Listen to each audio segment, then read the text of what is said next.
요한복음 20장 11절에서 18절까지입니다.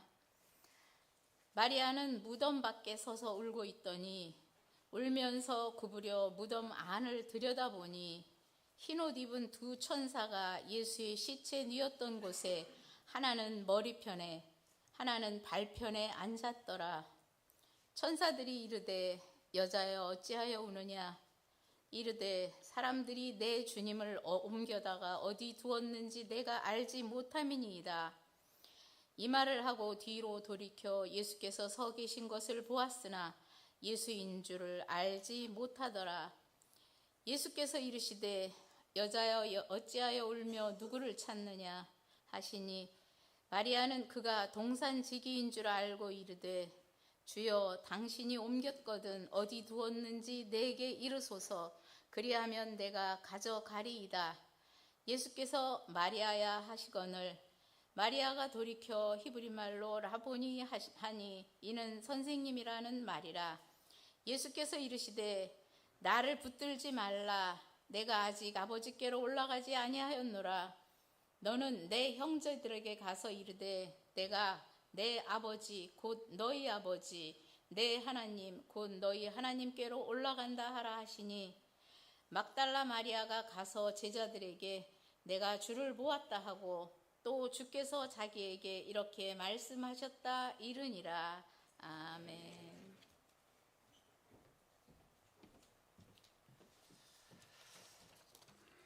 감사합니다. 여러분, 사망 권세를 이기시고 부활하신 주님의 평강이 여러분들과 함께 하시기를 축복합니다. 우리가 잘 아는 러시아의 작가인 대문호라고도 이렇게 칭호가 붙여졌던 도스토옙스키의 영원한 불후의 명작이죠. 죄와 벌이라고 하는 이 책이 아마 이 책이 1866년도에 첫판 이렇게 나온 때입니다. 100년이 훌쩍 넘었지만 여전히 우리들의 마음속에 큰 감동을 주는 그런 걸작입니다. 이 안에서 보게 되면은 한 사람이 어떤 큰 잘못을 저질러요. 그래서 절망의 무덤에서 어떻게 이 사람이 빠져나오는지를 이렇게 글로서 우리에게 보여주고 있는 그런 내용입니다. 거기 안에 나오는 이 주인공이 있습니다. 라스콜리라고 하죠. 라스콜리 니코프라고 하는 이분이 아주 끔찍한 살인 죄를 집니다. 그리고 나서 두려움과 그리고 죄책감에 어떤 자기의 틀 안에 들어가 버립니다. 물론 감옥 속에 있겠지만은 그런 캄캄한 무덤이라고 할 수 있는 곳에서 그 누구도 이제 그 마음을 문을 열지를 못합니다. 그는 서서히 숨이 막힌 채 죽어가는 그런 상황에 있었는데 그에게 어떠한 위로나 어떠한 철학이나 그리고 어떠한 지식도 그를 지옥의 문에서 건져내지를 못하고 있습니다. 그런데 그때 바로 세상에서는 가장 낮은 자리에서 살아가고 있는 이 소냐라고 하는 이 여자가 있습니다. 그런데 그 영혼은 굉장히 맑아요. 그가 그에게 갑니다. 그리고 나서 성경책을 딱 앞에 놓고 한 구절을 읽어댑니다. 그게 요한복음 11장 26절에 있는 말씀으로 이렇게 봐집니다. 예수께서 이르시되 나는 부활이요 생명이니 나를 믿는 자는 죽어도 살겠고 살아서 나를 믿는 자는 영원히 죽지 아니하리니 이것을 너희가 믿느냐? 이 말씀 한 절을 그에게 읊어줍니다. 그런데 말이에요, 여기서 놀라운 일이 일어납니다. 단지 이 여인은 성경 말씀 한 절을 이렇게 읽어 주었는데 그 살인자의 캄캄한 좁은 방에서 아마 기적이 일어나게 되어집니다.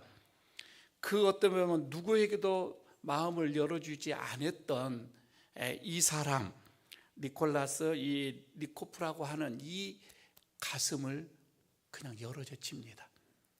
그 마음이 문이 열기 시작을 합니다.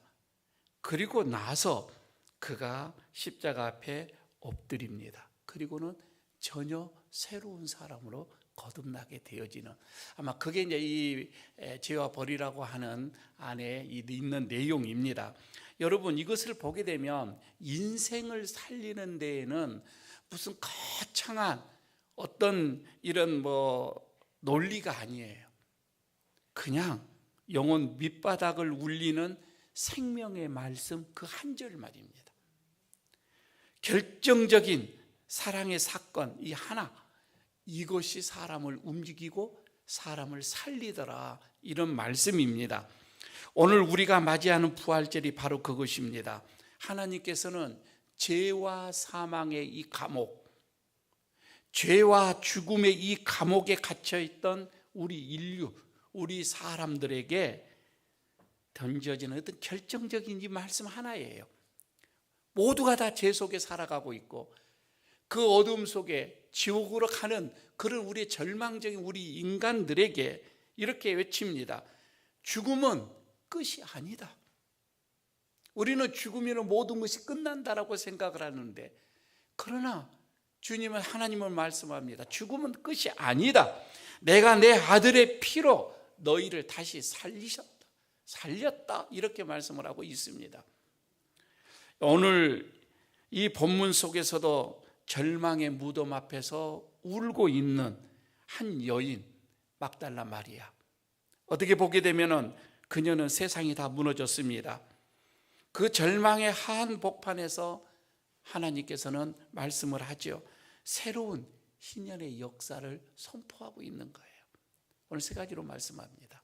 그 첫 번째가 뭐냐면, 부활의 이 무덤, 빈 무덤에서 통곡을 하는데, 여러분, 이 부활의 이 빈 무덤의 이 통곡을 새로운 부르심으로 바꿔버리더라, 이 말입니다.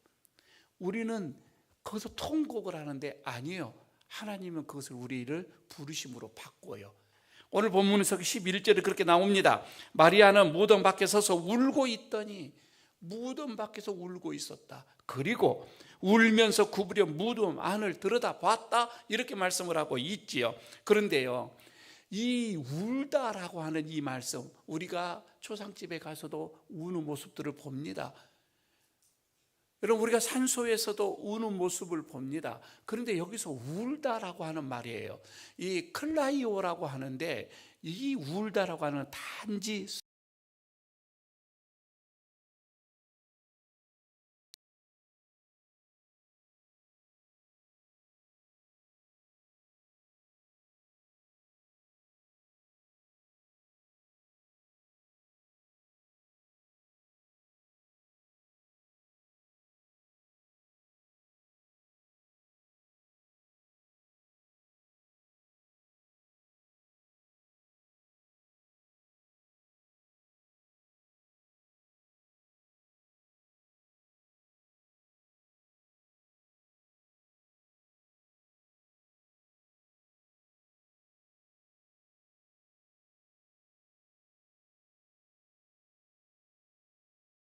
상합니다.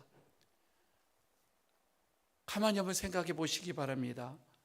여러분, 무덤은 비어 있어요. 빈 무덤이다, 이 말입니다. 그리고 예수님은 부활하셨어요. 그녀는 그런데 여전히 통곡을 합니다. 무덤도 비어 있고 예수님은 부활하시는데 왜 이 마리아는 여기서 통곡을 해야 하느냐? 천사들도 나타났어요. 그럼에도 불구하고 그는 여전히 죽은 예수 시체를 찾고 있더라, 이 말입니다. 여러분, 왜 그럴까요? 왜 그랬을까? 하나님은 이미 어떻게 보면 새로운 부활의 역사를 우리에게 주시는데, 그는 여전히 과거에 매여 있더라, 이 말입니다. 그러죠? 과거에 머물러 있었기 때문에 비어있는, 부활하고 있는 천사들, 이런 게 관여하지 않고 그냥 죽은 시체를 찾더라, 이 말입니다. 우리도 여러분 그럴 때가 있습니다. 하나님은 우리에게 새로운 은혜를 주시려고 해요. 새로운 은혜, 전혀 경험하지 못한 새로운 은혜를 하나님은 준비하고 계시는데 우리는 여전히 옛날 방식만 생각을 해요. 예화를 하나 들어볼까요? 사람들이 식당에 가면, 물론 저도 그렇습니다. 종종 우리가 식당에 가서 딱 앉으면 이모 항상 먹던 걸로 주이소, 사장님 어제 먹던 걸로 주이소, 우리는 그렇게 얘기를 합니다. 그런데 여러분, 이게 이 습관이 하나님 앞에서도 그렇게 해요. 우리가 기도합니다. 하나님, 그 옛날에 뜨거웠던 은혜를 다시 한번 주십시오. 작년에 그렇게 부흥회 때 받았던 그 은혜, 이것을 다시 한번 그 은혜를 주시옵소서. 하나님이 그 기도를 듣고 뭐라고 하신 줄 아세요? 참 하나님은 답답해 하실 거예요. 그러면서 아니, 이번 부활절에는 내가 오마카세, 그러니까 주방장의 특선으로 너희에게 딱 준비를 했는데 너는 왜 그렇게 국밥만 찾냐, 그거예요. 하나님은 특별한 은혜를 준비해 놨어요. 그런데 우리는 여전히 국밥 주이소 그런단 말이에요. 전번에 먹었던 거 말입니다. 여러분, 부활이라고 하는 것은 과거로의 희귀가 아니에요. 이 부활이라고 하는 것은 완전히 새로운 창조를 말하고 있는 거예요. 새로운 거예요. 내 과거의 실패, 어떤 상처, 어떤 빈 무덤, 여러분 이런 것을 바라보며 통곡하는 그런 자리가 아니라, 여러분 고개를 들어서 새로 일하시는 그 주님, 새로 우리에게 다가오시는 그 주님, 이것을 여러분 바라보시기를 바랍니다. 그래서 여러분, 이 부활이라고 하는 것은 빈 무덤에서 통곡이 아니라 새롭게 우리를 부르신다 이 말입니다. 두 번째는, 이 부활은 이제는 직접 내 이름을 부르시는 사건입니다. 오늘 여러분 15절에서 여러분 보십시오. 예수께서 이르시되 여자여 어찌하여 울며 누구를 찾느냐 하시니 마리아는 그가 동산지인 줄을 알았다, 이렇게 얘기하죠. 그리고 나서 16절에는 이렇게 합니다. 예수님께서 마리아야 하시거든. 이제 직접 이름을 부릅니다. 마리아가 돌이켜 히브리 말로 나오니, 이렇게 지금 하게 나오지요. 그러니까 마리아가 뒤를 돌아서 부활하신 주님을 봅니다. 하지만 여전히 그는 슬픔에 잠겨 있는 거예요. 이 슬픔이 자기의 눈을 딱 가리니까 예수님도 그냥 동산지기로 보여지는 거예요. 아직 영의 눈이 띄어지지를 않는 거예요. 그때 예수님께서 그에게 다가갑니다. 정확하게 설명하지도 않습니다. 딱 한마디, 마리아야. 자기 이름을 불러줍니다. 마리아야. 여러분, 이것은요, 지금 우리가 요한복음 19장입니까? 20장이죠. 10장에 있는, 저 10장 3절에 있는 말씀이 이제 응답되어지는, 이루어지는 말씀으로 봐지면 될 것 같습니다. 거기서 이렇게 말씀을 합니다. 10장 3절에 보게 되면 양은 목자의 음성을 듣나니 그가 자기 양의 이름을 각각 불러 인도하여 내느니라. 어떻게 보면 이것이 오늘 본문에 이루어지는 말씀이 아닐까 싶습니다. 그러니까 15절에서 예수님께서는 여자여, 이렇게 보편적인 어떤 이런 칭호를 사용을 했습니다. 그런데 이제는 마리아야, 아주 어떻게 보게 되어지면 사적이고 인간적인, 어떤 인격적인 어떤 이런 이름으로 그의 영혼을 불러댑니다. 그 순간에 마리아의 영혼의 눈이 반짝 띄어집니다. 그때 띄어지는 거예요. 그러면서 나오니요, 나의 선생님, 나의 선생님. 이렇게 지금 부르고 있는 거이죠. 자, 여러분, 이 부활이라고 하는 것은 2000년 전에 어떤 이스라엘에 있었던 한 사건으로 끝나는 것이 아니라 이 말입니다. 무덤 문을 여시는 주님이 오늘 여기 예일교회에 오셔서 예배당에 앉아있는 여러분의 이름을 친히 부르시는 사건이 되어져야 한다 이 말입니다. 우리 부산 어머니들 집에서 아들내미를 부르죠. 방에 처박혀서 나오지를 않아. 처음에는 아주 교양 있게 부릅니다. 민수야, 밥 먹자. 그런데 방문이 참 열려지지가 않습니다. 그때 어머니가 뭐라고 합니까? 그 이름 앞에 성을 딱 붙입니다. 그리고 데시벨이 하나가 올라갑니다. 김민수 밥 먹자 하나가 올라가죠. 그래도 연연히 나오지를 않습니다. 세 번째 어떻게 합니까? 호적을 파부리는 아주 이제 그런 이름이 이제 그 소리가 호통치죠. 야, 민수, 호적을 확 파불라. 그렇지 않으면 다리 몽둥이 확 뿌라뿌라. 그때에 예 하고 문이 열려져요. 여러분, 우리는 그렇습니다. 그런데 우리 주님은 절대 우리를 윽박지르지 않더라 이 말입니다.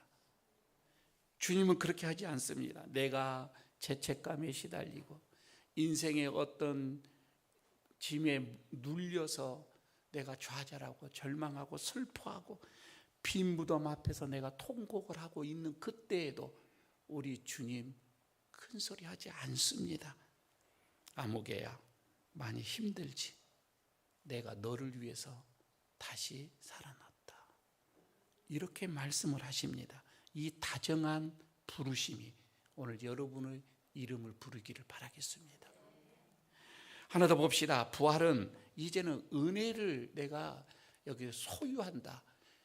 부활이라는 게 그렇습니다. 은혜를 내가 소유하고 가지고 있는 것이 아니라 여러분, 부활은 흘러보내는 신앙이에요. 한번 보도록 하겠습니다. 17절에 이렇게 얘기를 합니다. 나를 붙들지 말라. 주님이 마리아에게 지금 하는 말씀이지요. 그러니까 예수님을 알아본 마리아는 그냥 있을 수가 없었던 거예요. 그래서 그냥 와락 예수님을 아마 깨어났던 것 같아요. 너무 좋으니까. 아마 안 그러겠습니까? 그럴 수밖에 없어요. 좋으면 그럴 수밖에 없는 거예요. 주님을 붙잡았어요. 그런데 주님이 거기서 아주 다른 모습의 반응을 생소하게 보입니다. 나를 붙들지 말라.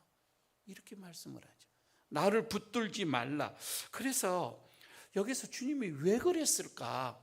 왜 이렇게 우리는 같이 우리도 그냥 깨어놓으면 될 건데, 좋아서 나를 붙들며 나도 그를 등을 두드려 주면 될 건데 왜 주님은 그렇게 붙들지 말라고 했을까? 그 원어를 찾아봤습니다. 그 원문에 가서 보니까 여기서 붙들다라고 하는 이 단어 말입니다. 이거는 합토마이라고 하는 단어예요. 헬라어로 이 하토마이라고 하는데 여러분, 이것은 그냥 살짝 옷자락을 만지다 그 뜻이 아니에요. 혈중하는 여인이 뒤에서 가만히 옷자락을, 이게 아니에요.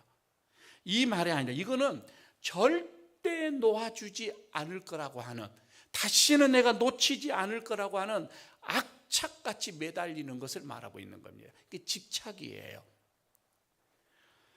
마리아가 그럽니다. 주님, 내가 다시는 내가 주님을 이제는 놓지 않을 겁니다. 여러분, 그거까지는 우리가 이해를 하지요. 하지만 더 보십시오. 주님 이제는 영원히 나와 함께 나와 같이 사십시다. 이거예요. 나 주님 놓치지 않을 거예요. 합토마이. 그 소리가 아니고 합토마이입니다. 그런데요, 여러분, 우리의 신앙도 이런 합토마이 신앙을 가질 때가 너무 많아요. 가만히 보시기를 바랍니다. 주님이 나를 놓아라 이렇게 하는데도 우리 그렇지 않습니다. 합토마이. 주님, 이 은혜, 나에게 준 은혜, 내가 받은 이 은혜, 주님께서로부터 내가 받은 이 복, 이 축복들, 지금 내가 이렇게 붙들고 나 혼자 내가 누릴 겁니다. 합토마이. 영원히 주님과 내가 둘이서만 내가 이렇게 있겠습니다. 합토마이예요. 그런데요, 여러분, 이것이 교회 안에서 너무 좋아요. 교회만 오면 마음이 평안해. 교회만 오면 마음이 기뻐. 사람들이 너무 잘해줘. 그러니까 여전히 우리는 교회 안에서 우리들끼리 예배하고 우리들끼리 좋아서 할렐루야 하고 우리들끼리만 하는 거예요. 주님은 그렇지 않아요. 세상으로 나가라 이제 아니요, 우리는 여기가 있겠습니다. 누가 그랬어요? 베드로가 그랬습니다. 주여, 여기가 좋사오니 초막셋을 짓고 그냥 여기서 등기 마칩시다. 등기 합해버리십시다. 여기서 영원히 삽시다. 주님은 근데 그게 합도마예요. 그러나 주님은 그렇게 하지 않습니다. 단호하게 합니다. 나를 붙들지 말라. 너는 지금 너희 형제들에게 가서 이 부활의 소식을 알려라. 이렇게 말씀을 하고 있잖아요. 부활의 은혜는, 여러분, 부활로부터 하나님으로부터 받은 이 사랑은 내 주머니 안에 넣고 있는 것이 아니에요. 나 혼자만 누리는 것이 아니에요. 세상을 향해서 흘려 보내야 한다, 이 말입니다. 보내야 하는 것입니다. 결국 마리아는 그 길로 달려가서 제자들에게 내가 부활의 주님을 봤다, 만났다, 이렇게 전합니다. 여러분, 이게 첫 번째 부활의 소식을 전한 자가 된 거예요. 사랑하는 에르교 성도 여러분, 말씀을 맺겠습니다. 무덤은 여러분 비어 있습니다. 그리고 죽음의 권세는 깨졌습니다. 그렇다면 오늘 2026년 부활절 아침 우리가 스스로에게 던져야 할 질문 하나가 있습니다. 이 부활의 은혜, 이 생명의 능력, 이것을 어디로 흘려보내야 할 것인가, 이거예요. 어디로 보낼 건가? 4월, 공교롭게도 여러분 4월 이제 우리 교회의 주제 목표가 있습니다. 이거는 지역을 섬기는 준비의 달로 정했습니다. 그래서 우리 4월의 주제가 뭐입니까? 희년의 은혜를 흘려보내다. 딱 맞는 말씀입니까? 여러분, 구약에서 희년이 뭐입니까? 빚진 자의 빚을 탕감해 주는 것입니다. 그리고 종되었던 자를 자유케 하고 잃어버렸던 기업을 다시 되찾아 주는, 여러분, 이런 은혜의 해입니다. 그런데 예수님의 이 은혜를 한번 생각해 보시기를 바랍니다. 예수님의 이 부활을 한번 생각해 봐요. 그 부활이 뭐예요? 우리가 그토록 죄와 사망에 있었던 자들을 우리를 해방시켜 주는 거예요. 여러분, 어떻게 보면 이게 진정한 위대한 희년의 선포가 아니겠느냐, 이 말이에요. 그렇다면 예배당 안에서 여러분 우리끼리 할렐루야 부르고 끝나게 된다면 이거는 부활절은 반토막밖에 안 돼요. 여기서 우리는 마리아처럼 눈물을 닦고 일어나서 성전 문을 열고 나가야 합니다. 그리고 지금 우리 에일교회가 처해져 있는 이 모라 지역에, 그리고 소외 당하고 있는 저 이웃들에게, 아직도 인생의 빈 무덤 앞에서 통곡하고 있는 그 누군가에게 여러분 우리가 찾아가서 주님의 기쁜 소식을 전해줘야 합니다. 내가 받은 은혜를 전해줘야 한다, 이 말입니다. 어느 늦은 밤 삶을 포기하려고 그렇게 몸부림치고 있었던 누군가에게 여러분이 전해준 그 따뜻한 오병이어의 그 하나가 그 사람을 살릴 수도 있는 거예요. 그리고 여러분이 잡아준 따뜻한 손길 한번, 집사님 기도하고 있습니다 라고 하는 문장 하나, 카톡 하나 말입니다. 그 사람에게는 닫혀있던 무덤 문을 여는 부활의 기적이 될 수가 있습니다. 이제 주님이 우리에게 묻습니다. 내가 피로 너를 살렸는데 너는 이제 그 사랑으로 누구를 살리겠느냐? 이렇게 오늘 이 아침 묻습니다. 부활은 2000년 전에 끝나는 사건이 아닙니다. 오늘 우리의 손과 발을 통해서 이 지역 사회로 흘러가게 하는 그런 새로운 역사가 시작되는 게 저는 부활이라고 봐집니다. 이 은혜가 여러분들에게 있어지기를 바라겠습니다.